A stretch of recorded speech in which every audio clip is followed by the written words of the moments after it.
नमस्कार दोस्तों, मैं हूं अभिषेक शर्मा और आप सभी का हमारे YouTube चैनल में आपका स्वागत है। आज की वीडियो में आप सभी को स्वयं सहायता समूह का कार्य क्या है वो बताएंगे।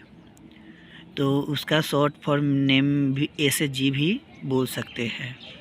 SHG का मतलब होता है सेल्फ हेल्प ग्रुप, इसलिए इसका शॉर्ट फॉर्म नाम रखा गया है SHG। तो इसी से संबंधित आपको आज की वीडियो में बताने वाले हैं, तो आप सभी वीडियो को स्किप नहीं कीजिएगा, वीडियो को अच्छे से देखिएगा, समझिएगा। जहां आपको समझ में नहीं आए कमेंट बॉक्स में कमेंट करके पूछ सकते हैं, आप लोगों को रिप्लाई भी मिलेगा और उसको हम समझाने का कोशिश भी करेंगे। तो यहाँ देखिए, सुप्रबंधित स्वयं सहायता समूह के रूप में समूह को विकसित करने के लिए सदस्यों को नियम और विनियम रेगुलेशन तैयार करने चाहिए। जैसे कि जो भी स्वयं सहायता समूह का गठन हो गया, अब उसको विकास करने के लिए सदस्यों को मतलब जो नियम कानून है वो रूल रेगुलेशन तैयार करना चाहिए, जिन्हें पूर्ण अनुपालन के लिए सभी सदस्यों के साथ चर्चा के बाद स्वीकार किया जाना चाहिए। जैसे कि समूह को अच्छे से चलाने के लिए चाहे मतलब जैसे होता है कि ऋण में अगर किसी भी तरह का कहीं दिक्कत आने लगा तो उसके लिए भी दंड शुल्क का मतलब सभी सदस्यों के द्वारा चर्चा करके उसको स्वीकार करके उसमें को मिनट्स में ले लिया जाता है और उसको अच्छे से नियम को पालन भी करना चाहिए। उसके ऐसे नियम एवं विनियम रेगुलेशन तैयार करने के लिए कुछ उदाहरण स्वरूप दिशा निर्देश नीचे दिए गए हैं। अब क्या क्या दिशा निर्देश है वो आपको हम बताएंगे। अब है कि बैठक है, तो बैठक क्या क्या है कि समूह की नियमित बैठक होनी चाहिए। आदर्शतः बैठकें साप्ताहिक या कम से कम मासिक अवश्य हो। लाभ, यदि वे नियमित रूप से मिलते हैं तो वे नज़दीक आएंगे। यह उनकी एक दूसरे की कठिनाइयों को बेहतर ढंग से समझने में सहायता करती है। जैसे कि बैठक अगर होगा तो वो नियमित होना चाहिए। और वैसे समूह को आदर्श मतलब अच्छे बोला जाता है जो साप्ताहिक बैठक होता है, और नहीं तो अगर उनके अगर स्वेच्छा हो तो पाक्षिक भी कर सकते हैं, नहीं तो मासिक भी कर सकते हैं। तो लाभ, यदि वे नियमित रूप से मिले तो वे नज़दीक आएंगे, मतलब अगर उनको लाभ अगर मिलता है तो वो नज़दीक आएंगे। यह जानकारी उनकी एक दूसरे की कठिनाइयों को बेहतर ढंग से समझना एवं सहायता करता है। तो जो भी मतलब फ़ायदा मिलता है वो जितने मेंबर रहते हैं तो सभी की स्वेच्छा से होता है और सभी का कठिनाइयाँ समझना और उस पर नियंत्रण करना और विचार करना और सहायता करना, तब वे आदर्श से समूह होती है। उसके बाद की अनिवार्य उपस्थिति। अब उपस्थिति का देखिए कि समूह की सभी बैठकों में पूर्ण उपस्थिति SHG को किसी की संतुष्टि के अनुरूप संयत करने और कार्य शुरू करने में आसानी होती है। जैसे कि होता है कि बैठक में अगर पूर्ण रूप से उपस्थिति है तो स्वयं सहायता समूह के मतलब जो भी बताया गया वो सभी को संतुष्टि रहता है कि चलिए हमारे सामने हुआ है, और उस पर संयत और कार्य करने की भी आसानी रहती है। उसमें कोई मतलब होता है ना कि मन में संशय वाली बात, तो वो नहीं होता है। उसके बाद है कि सदस्यता रजिस्टर कार्यवृत्त। इसका मतलब जो स्वयं सहायता समूह का रजिस्टर है उसके बारे में बता रहा है कि सदस्यता रजिस्टर है, और कार्यवृत्त रजिस्टर, इसको कार्यवाही रजिस्टर भी बोला जाता है, आदि रखे जाए, और समूह द्वारा नियमित प्रविष्टियाँ अद्यतन रखे जाए। लाभ, या व्यक्ति को SHG की कार्य प्रणाली को स्पष्ट रूप से। तो यहाँ पर देखिए कि जो सदस्यता रजिस्टर के बारे में बोला गया है वो उस रजिस्टर में अच्छे से लिखा जाना चाहिए और नियमित जो भी लेन देन हो रहा है उसको अच्छे से प्रविष्टि भी करना चाहिए। लाभ, या व्यक्ति को SHG के कार्य प्रणाली को स्पष्ट रूप से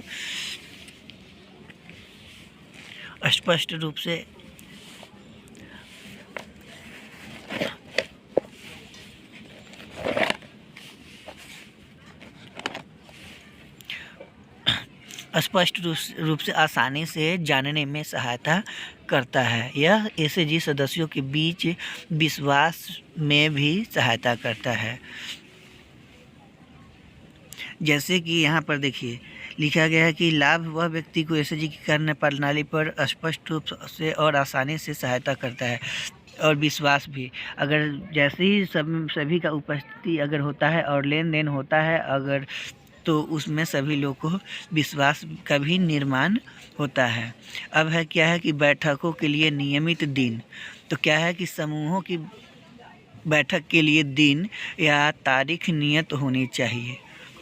तो बैठक का जो होगा वो एक मतलब दिन, हाँ, दिन तय होता है और उसका तारीख, जैसे अगर पाक्षिक या होता है तो उसका एक तारीख बना दिया जाएगा, चाहे महीना अगर होता है तो वो तारीख बना दिया जाता है। लेकिन यहाँ है कि समूह का जो होता है साप्ताहिक होता है, तो उसमें तारीख का कोई मायने नहीं है। उसका है कि एक दिन बनाया जाएगा, समय बनाया जाएगा, उसमें तारीख कुछ भी हो। तो क्या है कि बैठक के लिए नियत दिन मतलब होना चाहिए।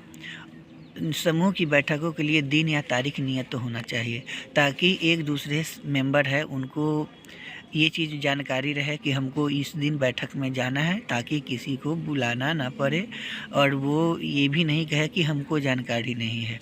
तो उसको दिन और नियत मतलब बैठक के लिए दिन तारीख तय होना चाहिए।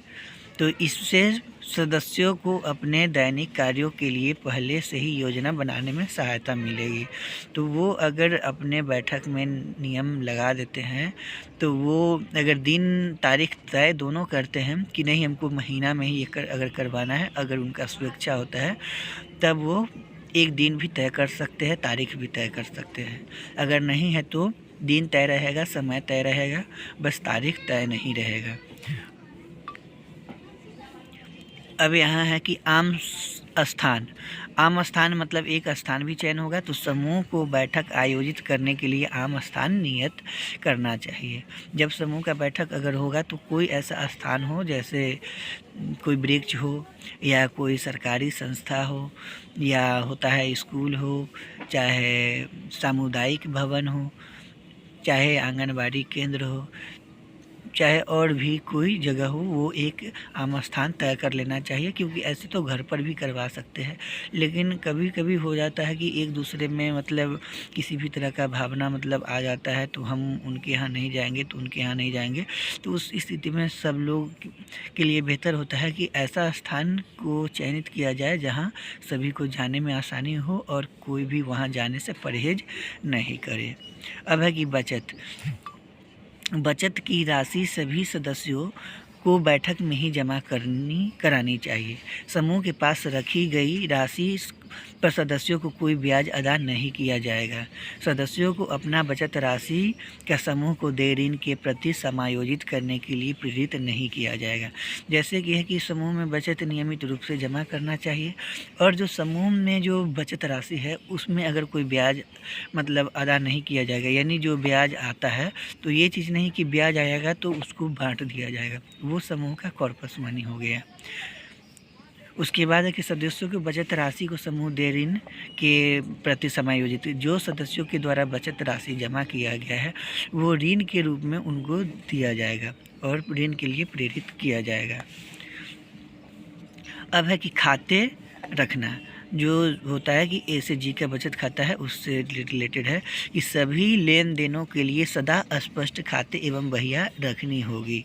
यदि कोई भी सदस्य बहियों को रखने में सक्षम नहीं है तो एसएचजी बाहरी व्यक्ति की सहायता ले सकता है। सामान्यतः सभी रजिस्टर और खाता बहिया बैठक के दौरान ही लिखी जाती है। जैसे कि इसमें खाते जो होता है, जो भी उसमें लेन देन होगा वो सदा स्पष्ट मतलब रखा जाना चाहिए और लिखा जाना चाहिए, ताकि कोई भी अगर देखे तो उनको अच्छे से समझ में आ जाए, पूछने की भी ज़रूरत नहीं पड़े। और उस सदस्य को अगर मतलब उस खाता बही को अगर कोई रखने के लिए नहीं है तो एसएचजी के बाहरी व्यक्ति भी सहायता से ले सकते हैं। मतलब अगर वहाँ मतलब तीनों लीडर है, लीडर में अगर नहीं रखना चाहती है तो अन्य सदस्य से भी उनको मतलब दे सकते हैं, सभी के सर्वसम्मति से। और बैठक सभी रजिस्टर खाता बही बैठक के दौरान ही लिखी जानी चाहिए।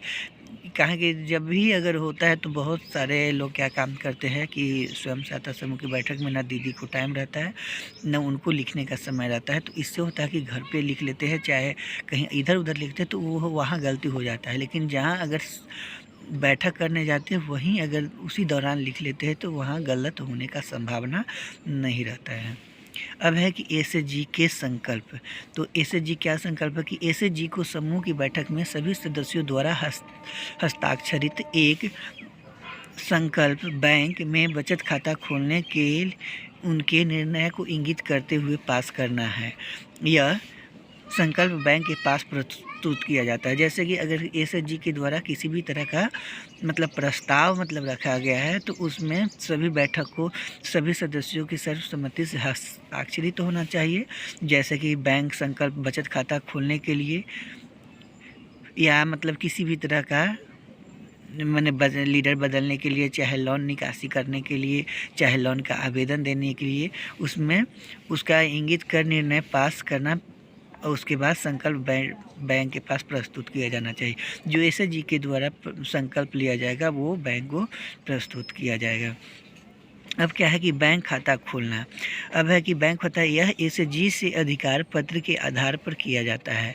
एसएचजी को कम से कम 3 सदस्यों को प्राधिकृत करना चाहिए, जिनमें से कोई 2 उनके खाते को संयुक्त रूप से परिचालन करे। संकल्प भरा हुआ आवेदन फॉर्म प्रमोटर द्वारा विधिवत परिचय के साथ बैंक की शाखा में दिया जाए। बैंक खाता खोलने के लिए एसएचजी को नियमों एवं विनियमों को प्रस्तुत करने की जरूरत नहीं है। समूह ने यदि कोई नियम नया विनियम रेगुलेशन प्रस्तुत करने की ज़रूरत नहीं है। यदि समूह ने यदि कोई नियम उसके बाद बनाए भी नहीं, ऋण मंजूर नहीं किया जा सकता। एसएचजी को बचत बैंक खाता पासबुक जारी की जाती है। यह एसएचजी के नाम में होनी चाहिए और व्यक्तियों के नाम में नहीं होना चाहिए। जैसे कि बैंक के खाता अगर खुलेगा तो वो जो आवेदन भरा जाएगा उसमें वो सुस्पष्ट लिखा जाना चाहिए और उसमें 3 पदाधिकारी का चयनित होना चाहिए और उसमें ये भी लिखा जाएगा कि जो स्वयं सहायता समूह का जो भी लेन देन होगा वो उसका परिचालन या संचालन समूह के 2 सदस्यों के द्वारा किया जाएगा। और उसके बाद जो इसका नियम कानून है उसको भी पालन करने का प्रस्तुत करना है। और उसके बाद ऋण मंजूरी होगा। उसके बाद बचत खाता का एसएचजी के नाम से उसमें ये भी लिखेंगे कि हमारे बचत खाता स्वयं सहायता समूह के नाम से खुलना जाना चाहिए, किसी व्यक्तियों के में नहीं होना चाहिए। ये जो होता है कि स्वयं सहायता समूह के ही नाम से खुलता है, उसमें हस्ताक्षर तो सबको रहता है लेकिन उसमें 3 पदाधिकारी का चयन किया जाता है। अब है कि एसएचजी द्वारा आंतरिक उधार का संचालन। उसके बाद है कि न्यूनतम 2 से 3 महीने की अवधि की बचत के बाद साझा बचत निधि को अपने सदस्यों को उधार देने के लिए एसएचजी द्वारा प्रयुक्त किया जा सकता है। जैसे 2 से 3 महीना में अगर कुछ पैसा अगर जमा हो गया तो लेन देन उधार ये सब कर सकते हैं। ऐसे 6 महीना पर करना चाहिए क्योंकि ज़्यादा हो जाए। अपने सदस्यों को उधार देने के लिए ऋण का उद्देश्य ब्याज दर और शर्तों का निर्धारण समूह द्वारा अपने बैठक में किया जाना चाहिए। जो सदस्य को अगर ऋण दे रहे हैं तो उसका क्या उद्देश्य है, ब्याज दर कितना लग रहा है, उसका शर्त जो है नियम वो निर्धारण बैठक में ही उसी समय कर लिया जाना चाहिए। अब क्या है, अब हम अगले बैठक में आपको एनजीओ के जरिए एसएचजी को अप्रत्यक्ष दिक्कत की अन्य शर्तें, एनजीओ से क्या क्या उपलब्ध लाभ करवाना है वो चीज़ हम अगले वीडियो में बताएंगे। तो चलिए एक बार हम एसएचजी का कार्य का हम शुरू से आपको अंत तक का वीडियो बता देते हैं। आप सभी को अगर हमारा वीडियो अच्छा लगा होगा या आपको वीडियो में कहीं भी समझ नहीं आया होगा तो आप कमेंट करके पूछ सकते हैं। अगर अच्छा लगा होगा तो लाइक कीजिएगा, कमेंट कीजिएगा, चैनल को सब्सक्राइब कर लीजिएगा और बेल आइकन को प्रेस करना नहीं भूलिएगा, क्योंकि हमको लाइक करना याद करवाना होता है कि बहुत सारे फ्रेंड होते हैं भूलवश लाइक करना भूल जाते हैं, तो लाइक एकदम करना नहीं भूलिएगा। तो आप सभी का हमारा वीडियो कैसा लगा है, अगर हमारा वीडियो अच्छा लगा होगा तो लाइक कर दीजिएगा। तो आप सभी का हमारे वीडियो में बने रहने के लिए बहुत बहुत धन्यवाद। बाय बाय सभी को एक साथ।